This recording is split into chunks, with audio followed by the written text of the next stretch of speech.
नमस्कार, आप देसी खबर वाला झारखंड की खास कार्यक्रम खबर दिन भर देख रहे हैं। इस खास कार्यक्रम के जरिए हम आपको झारखंड के बीते 24 घंटों की उन तमाम बड़ी और महत्वपूर्ण खबरों से रूबरू कराते हैं जिसका जानना आपके लिए बेहद जरूरी है। तो चलिए बिना देरी किए जानते हैं झारखंड के बीते 24 घंटों की तमाम बड़ी और महत्वपूर्ण खबरें। लोकतंत्र पर हमला या जवाबदेही की पहल। केंद्र सरकार द्वारा संसद में पेश किए गए 3 नए संविधान संशोधन विधेयकों ने सियासत गरमा दी है। इन विधेयकों के तहत प्रधानमंत्री, मुख्यमंत्री, सांसद और विधायकों को उनके पद से हटाने की प्रक्रिया को आसान बनाने का प्रावधान किया गया है। सरकार का दावा है कि यह कदम जवाबदेही सुनिश्चित करेगा, लेकिन विपक्ष इसे लोकतंत्र पर सीधा हमला बता रहा है। झारखंड के स्वास्थ्य मंत्री डॉक्टर इरफान अंसारी ने तीखी प्रतिक्रिया दी है। उन्होंने कहा, अंधेर नगरी चौपट राजा, यही हालत बना रही है मोदी सरकार। विधायिका को कमजोर करना लोकतंत्र की आत्मा पर चोट है। उन्होंने सवाल उठाया कि क्या कोई प्रधानमंत्री को गिरफ्तार कर सकता है? अगर नहीं तो फिर सांसदों और विधायकों को क्यों निशाना बनाया जा रहा है? डॉक्टर अंसारी का आरोप है कि जनता के असली मुद्दों से ध्यान भटकाने के लिए ऐसे बिल लाए जा रहे हैं। उनका कहना है कि यदि सरकार में हिम्मत है तो न्यायपालिका और कार्यपालिका पर भी इसी तरह के बिल लाए, लेकिन निशाना सिर्फ विधायिका को बनाया जा रहा है। विपक्ष का मानना है कि यह लोकतंत्र को कमजोर करने की साजिश है और आने वाले दिनों में इस मुद्दे पर संसद से सड़क तक आंदोलन हो सकता है।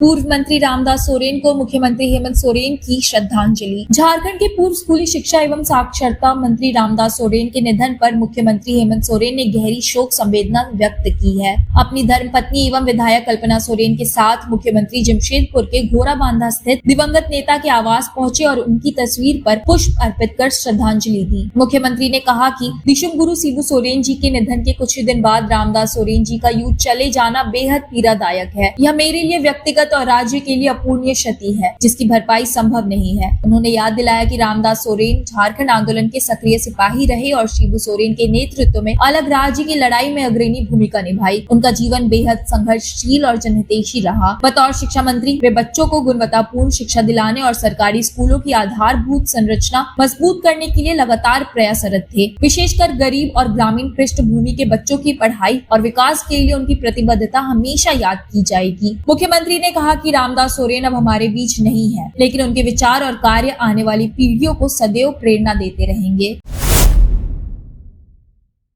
झारखंड की नदियों का होगा कायाकल्प। झारखंड की नदियों को स्वच्छ और अविरल बनाने के लिए नमामि गंगे परियोजना के तहत शहरी नदी प्रबंधन पर बड़ा कदम उठाया गया है। रांची में आयोजित राज्य स्तरीय कार्यशाला में बताया गया कि प्रथम चरण में रांची, धनबाद, आदित्यपुर, चास, साहिबगंज और राजमहल की नदियों पर काम होगा। इसमें गंगा, दामोदर, खरकई, हरमू और स्वर्ण रेखा नदी का कायाकल्प किया जाएगा। इस परियोजना के तहत नदी जल को स्वच्छ बनाने के साथ साथ रिवर फ्रंट डेवलपमेंट, पार्क निर्माण, पौधरोपण और पर्यावरण को इको फ्रेंडली बनाने पर जोर दिया जाएगा। नगर विकास एवं आवास विभाग के प्रधान सचिव सुनील कुमार ने कहा कि शहरी विकास के साथ नदियों का सौंदर्यीकरण और संरक्षण प्राथमिकता सूची में होना चाहिए। हर शहर की चुनौतियों को देखते हुए वहां के लिए अलग मास्टर प्लान तैयार किए जाएंगे। नमामि गंगे परियोजना के निदेशक सूरज कुमार ने सभी नगर निकायों और विभागों से अधिक जन भागीदारी की अपील की। वहीं नमामि गंगे के महानिदेशक राजीव कुमार मित्तल और अन्य विशेषज्ञों ने ऑनलाइन संबोधन के जरिए योजना की रूपरेखा और विजन साझा किया। इस पहल से झारखंड की नदियों को नई पहचान मिलेगी और शहरों में स्वच्छ, सुंदर और जीवनदायी पर्यावरण का विकास होगा।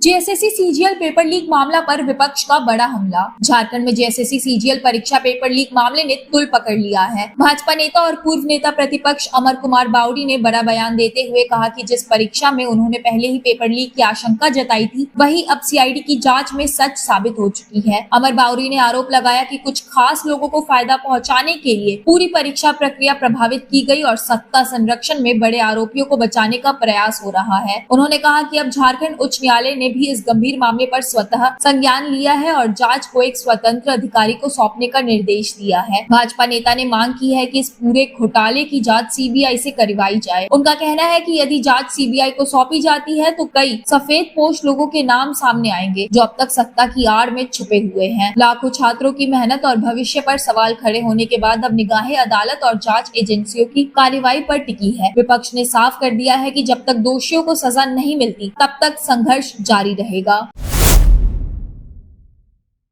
जेपीएससी जेएसएससी में नव नियुक्त कर्मियों के लिए ट्रेनिंग अनिवार्य। झारखंड लोक सेवा आयोग जेपीएससी और झारखंड कर्मचारी चयन आयोग जेएसएससी से नव चयनित अधिकारियों और कर्मियों के लिए राज्य सरकार से नया दिशा निर्देश जारी किया गया है। कार्मिक एवं प्रशासनिक सुधार विभाग के आदेश के अनुसार अब सभी नव नियुक्त कर्मियों को अपने लैपटॉप के साथ ट्रेनिंग लेनी होगी और विभाग में योगदान देना होगा। निर्देश के मुताबिक समूह ख और ग के कर्मियों को आईजीओटी पोर्टल के माध्यम से 9 ऑनलाइन पाठ्यक्रम पूरे करने होंगे। इनमें शामिल है विंडोज 10 से 11, basic of artificial intelligence, fundamental of computer system and internet technology, MS office, emerging technology, cyber सुरक्षा, माइक्रोसॉफ्ट दस्तावेजों को एआई से और बेहतर बनाना, माइक्रोसॉफ्ट टीम और कंप्यूटर टाइपिंग। प्रशिक्षण पूरा करने के बाद अभ्यर्थियों को प्रमाण पत्र प्रस्तुत करना होगा। इसके अलावा एटीआई में मूल्यांकन परीक्षा भी आयोजित की जाएगी। कार्मिक सचिव ने साफ किया है कि यदि कोई कर्मचारी लैपटॉप उपलब्ध नहीं करा पाता है तो योगदान देने के तुरंत बाद इसे प्राप्त करना अनिवार्य होगा। सरकार का मानना है कि इस पहल से नव नियुक्त कर्मियों की दक्षता और कार्यकुशलता बढ़ेगी तथा प्रशासनिक व्यवस्था अधिक प्रभावी बनेगी। खबरों का सिलसिला यहाँ समाप्त होता है। झारखंड से जुड़ी और भी महत्वपूर्ण खबरों को देखने के लिए देखते रहिए देसी खबर वाला और खासकर सुबह 6 बजे रोजाना देखिए खबर दिन भर, क्योंकि यहाँ पे आपको झारखंड के बीते 24 घंटों की तमाम महत्वपूर्ण खबरें मिलती है एक ही वीडियो में एक ही साथ। बहुत बहुत धन्यवाद।